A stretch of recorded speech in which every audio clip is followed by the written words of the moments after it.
Nothing says you're ready for summer like a great big watermelon. But what does it have to do with the big idea of commitment?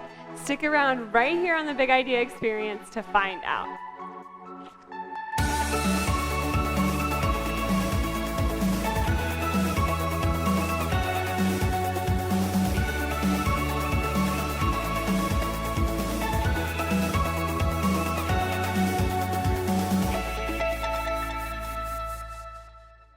Hey everyone, and welcome to the last Thinking Big of the school year.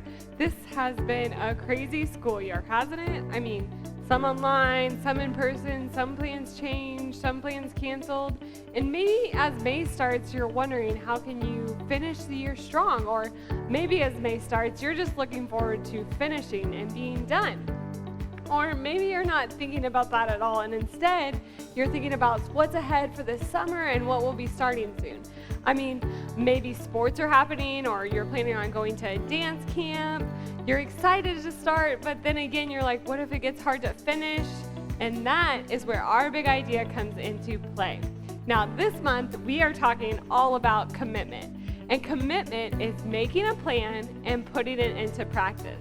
That word "and" is pretty important. It's really hard to put into practice what you haven't planned, but then again, you can plan all day, but it's not really commitment if you don't take the time to put it into practice.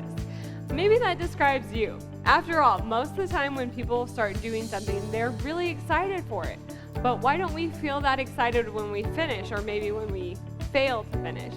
How do we maximize our potential if we have a hard time even putting a little amount of effort in at the end? Vince Lombardi was a famous American football coach, and when it came to starting strong, Vince knew how to do it.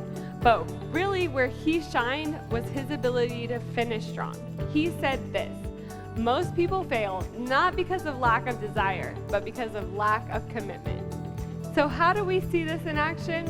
Well, that's where our watermelon comes in.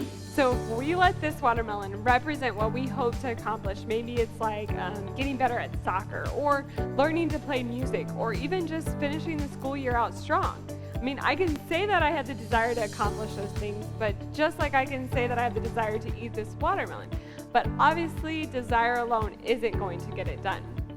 Now, we are going to look at these rubber bands like commitment. First, we make a plan.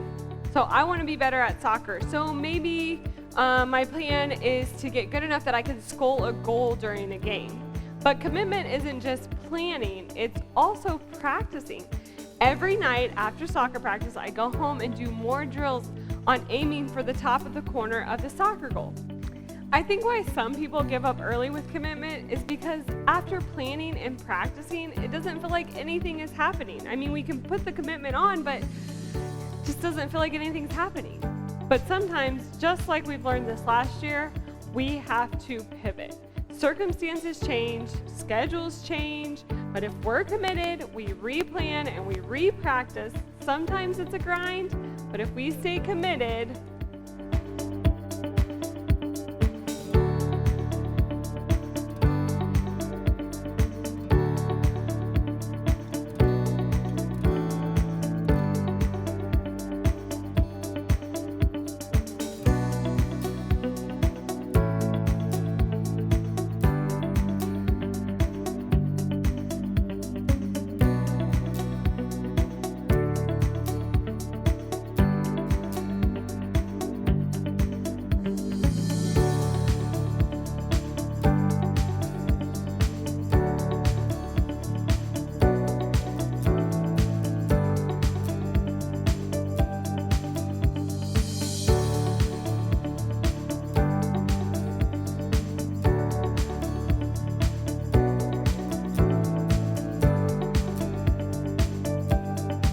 whoa, that was awesome, right? I mean, if you couldn't tell, it took a lot of commitment. I even had to get some help.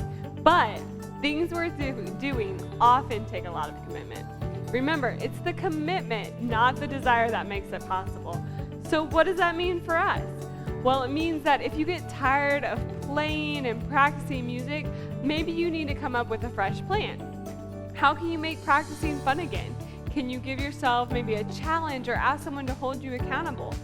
What about finishing the school year? You started the school year well, but all the changes have been hard. Is it worth finishing?